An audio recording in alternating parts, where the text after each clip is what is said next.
안녕하세요, 여러분. 오늘은 5학년 2학기 사회 2단원 사회의 새로운 변화와 오늘날의 우리에서 을사늑약과 안중근 의사에 대해서 알아보도록 하겠습니다. 먼저 을사늑약의 배경에 대해서 살펴보겠습니다. 서양과 대한제국은 외교 활동을 하였고, 이때 대한제국은 자주권을 지키기 위해서 노력하였습니다. 일제와 러시아는 전쟁을 하였는데 이 전쟁에서 일제가 승리하면서 일제는 대한제국을 더 많이 간섭하게 되었습니다. 일제의 특사로 이토 히로부미가 대한제국에 오게 되었는데 그는 궁궐을 포위해서 강제로 외교권을 빼앗는 조약인 을사늑약을 체결하게 됩니다. 고종과 우리 민족은 을사늑약이 무효라는 사실을 세계에 알리기 위해서 노력했지만 결국 실패하였습니다. 이후 일제에 의해 고종은 강제로 물러나고 대한제국의 공대도 해산되게 됩니다.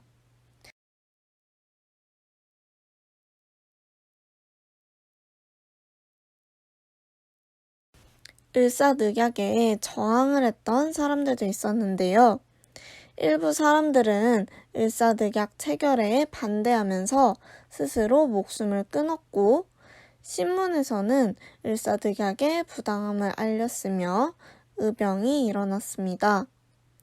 이 을사늑약의 의미는 무엇이었을까요?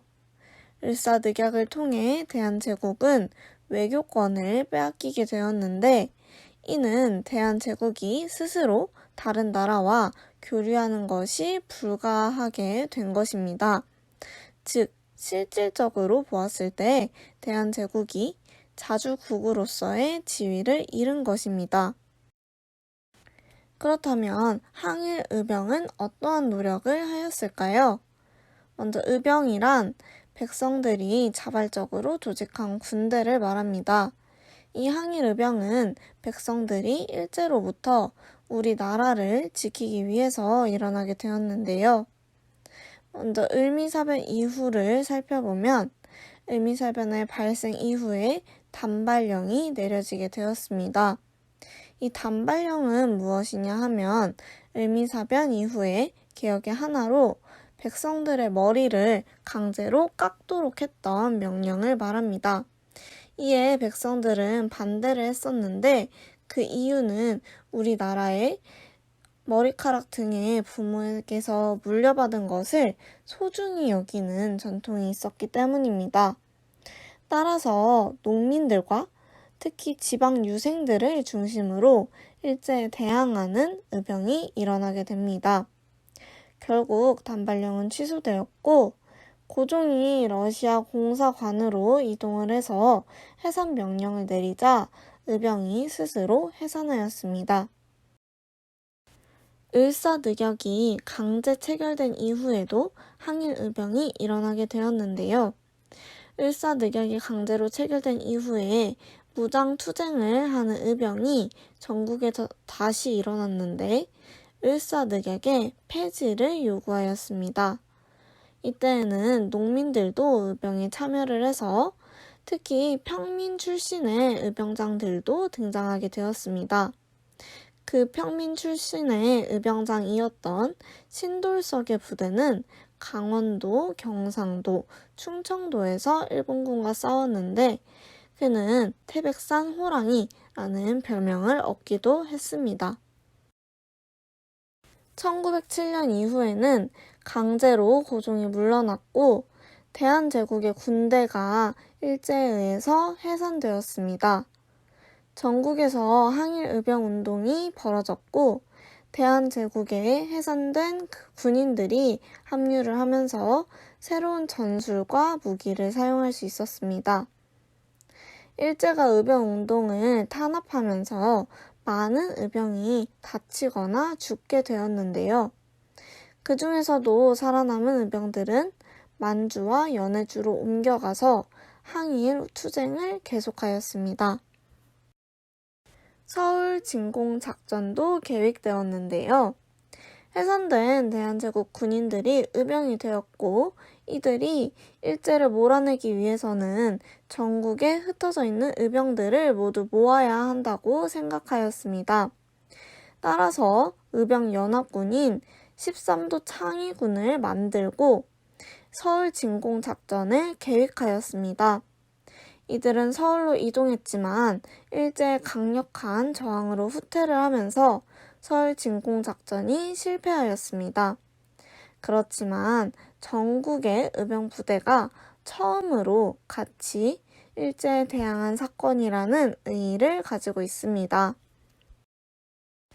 윤희수는 대표적인 여성 의병으로 여러 청년과 여성들에게 나라 사랑의 정신을 알려주기 위해서 8편의 의병가를 만들었습니다.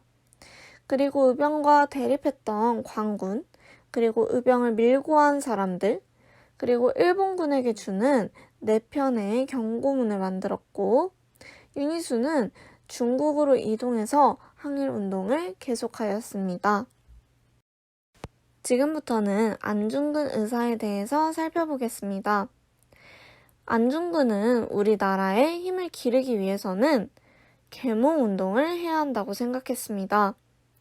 여기에서 계몽운동은 애국계몽운동이라고도 하고 을사늑약의 체결 이후에 국권을 회복하고 근대 국가를 건설하기 위해서 애국 신념을 바탕으로 민족의 힘과 실력을 양성할 수 있도록 국민을 가르쳐서 깨우치려 했던 운동입니다. 안중근은 고종의 강제 퇴위 이후에 국내에서의 계몽 운동만으로는 부족하다고 생각하게 되었습니다.